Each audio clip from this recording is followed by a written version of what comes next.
Good morning, student. Today discuss about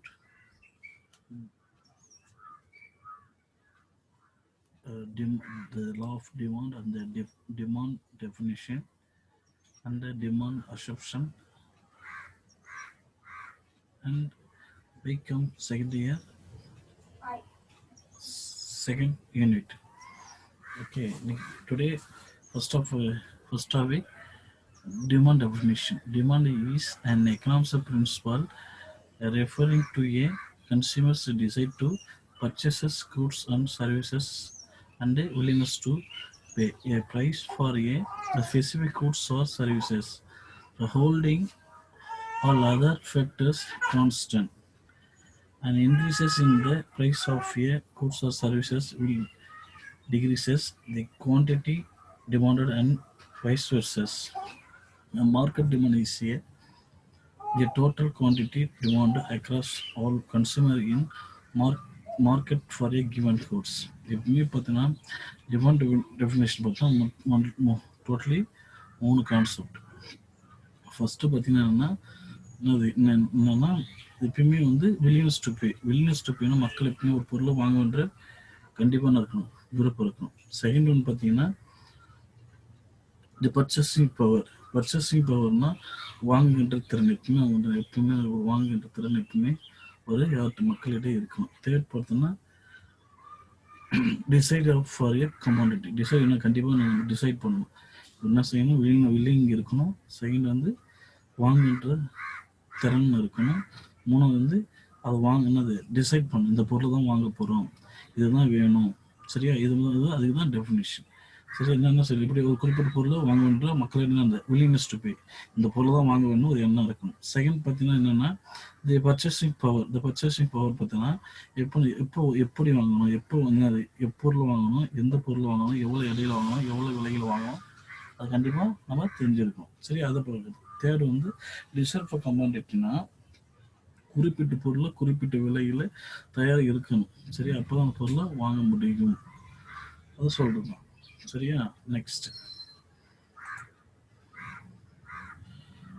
demand assumption. அதில் demand assumption பார்த்தீங்கன்னா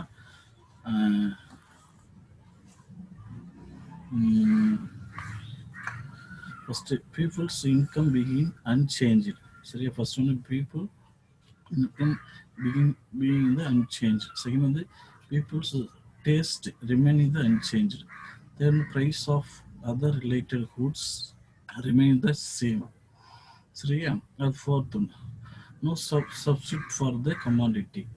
Fifth one, no expectation for future change in the price for the commodity. எப்பவுமே இது என்னன்னா இதோட தேவையோட எடுகோல் பார்த்தீங்கன்னா எப்பயுமே என்ன செய்யணும்னா பீப்புள் இன்கம் பீயிங் த அன்சேஞ்சுன்னா எப்பயுமே மக்கள் ஒரு வழி எந்த வித மாற்றம் இருக்கக்கூடாது.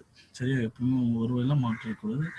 செகண்ட் பொருளில் முதல்ல பீப்புள் டேஸ்ட் ரிமைன் தான் இருந்துச்சு. எப்பவுமே அந்த பொருளுக்கு ஒரு சுவை இருந்தால் எப்பவுமே லாஸ்ட் கடைசி வரைக்கும் என்ன செய்யணும்னா அந்த சேஞ்ச் எப்பவுமே சுவை உணர்வு இருக்கணும்.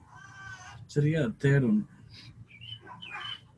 வெளியில் என்னது price other related foods remain the same. எப்படி சொல்லணும்னா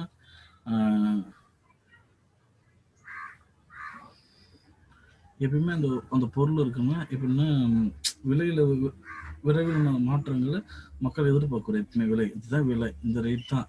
சரியா, இந்த ப்ரைஸ் தான் கொடுக்க முடியும்.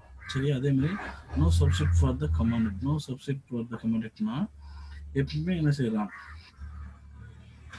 குறிப்பிட்ட பொருளுக்கு பதிலீடு வேறு பொருளுகள் இல்லை. எப்பவுமே ஏன் கேட்டால் குறிப்பிட்ட பொருளுக்கு வேறு பதிலீடுகள் இல்லை.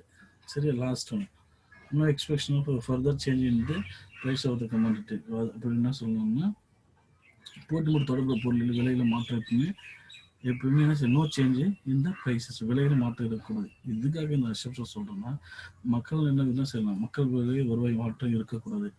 ஏன்னா எப்பவுமே தேவை ஒரு நிலையாக இருக்கணும். ஒரு சப்போஸ் திடீர்னு இன்னைக்கு ஒரு தேவை இருக்கும்.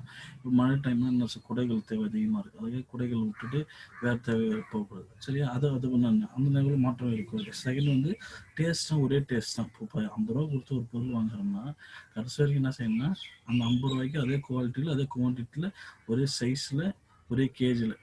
சரி, அதற்கு தான் நம்ம இருக்கணும். நம்ம திடீர்னு சுவை எந்த டேஸ்ட் நல்லா இருக்குது அதனால டக்கு டக்குன்னு மாற்றக்கூடாது. ஒரே டேஸ்ட்டில் கடைசி வரைக்குமே அதே நிலைப்பாடு இருக்கணும். நெக்ஸ்ட் நம்ம ஒரு குறிப்பிட்ட அதே மாதிரி விலையில் விரைவில் மாற்றங்கள் மக்கள் எதிர்பார்க்கக்கூடாது.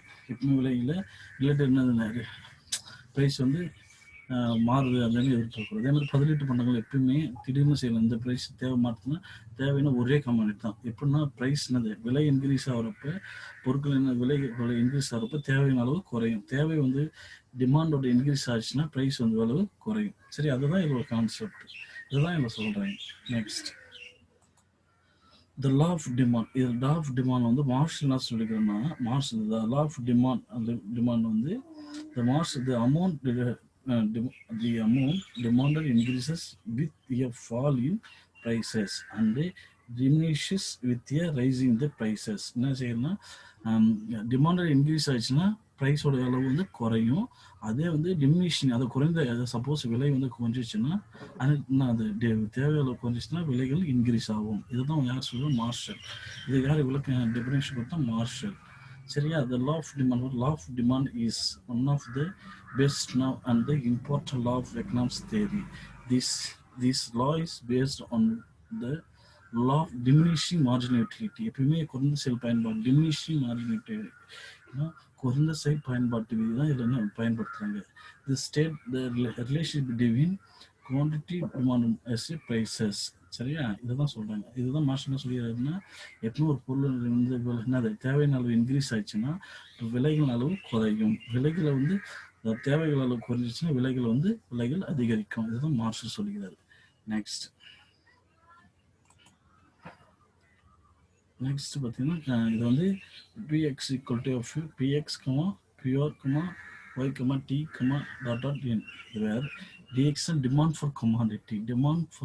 dx na demand for commodity. px price for commodity.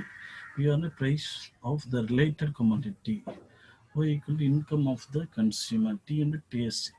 n equal to number of the factors. number of factors என்ன சொல்லலாம்? dx டிமாண்ட் ஃபார் கமாடிட்டினா தேவையினோட அளவுகளை வந்து எக்ஸ்னோட நேம் கொடுத்துக்கலாம். தேவையான அளவுகளை எப்பயுமே நம்ம எக்ஸ்ன்று கமாடிட்டி அளவுகள். அதே மாதிரி PX price for the commodity. ஏன்னா விலையினை பொறுத்து தான் அந்த அளவுகளை நம்ம சூஸ் பண்ணுறோம். அதுக்காக இந்த பிஎக்ஸ் கொடுத்துருவோம். விலையில் தகுந்த மாதிரி தான் அது பொருட்கள் இருக்குது. அது நெக்ஸ்ட் ப்ரைஸ் ரிலேட்டட் கமாடிட்டி.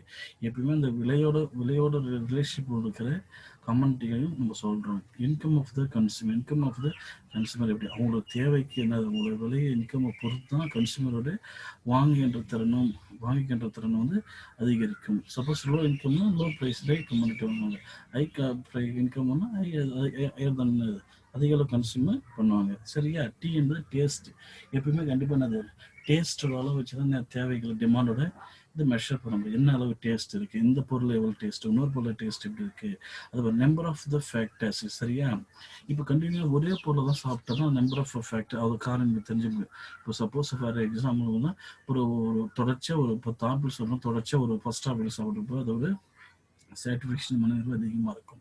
அப்போ தேவை எந்த அளவுக்கு இருக்குன்னு தெரியும். கண்டினியூவாக 2வது இருப்பது அப்போ தேவையான அளவு குறையும். ஏன்னா முதல் பொருள் அளவு இருக்கிறது தேவைகள் அளவு வந்து இன்க்ரீஸ் ஆகும். இன்னைக்கு ஆப்பிள் ஸ்டார்ட் ஆகும் ஒரு தாக்கம் இருக்கும். சரி, அப்போ என்ன செய்வாங்க? அந்த பொருட்களை வந்து அதிக அளவு நம்ம சொன்னது செகண்ட் ஆப்பிள் சாப்பிட்றப்போ அதோட என்னது தேவையான நம்ம குறைஞ்சிடும். சரியா? இப்போ ஒரு 70% இருக்குன்னா அடுத்து 60%. 3வது ஆப்பிள் சாப்பிடும்போது அப்போ நம்ம 60 50 எப்படி 1 by 1 கடைசி நம்ம அதாவது மைனஸ் நெகட்டிவ் வரும். இதை தான் நம்ம வந்து இந்த மார்ஜின் என்ன சொல்கிறோம்? லா ஆஃப் டிமாண்டு அண்டு அசெப்ஷனு எல்லாமே சொல்கிறது. சரியா? தேங்க்யூ.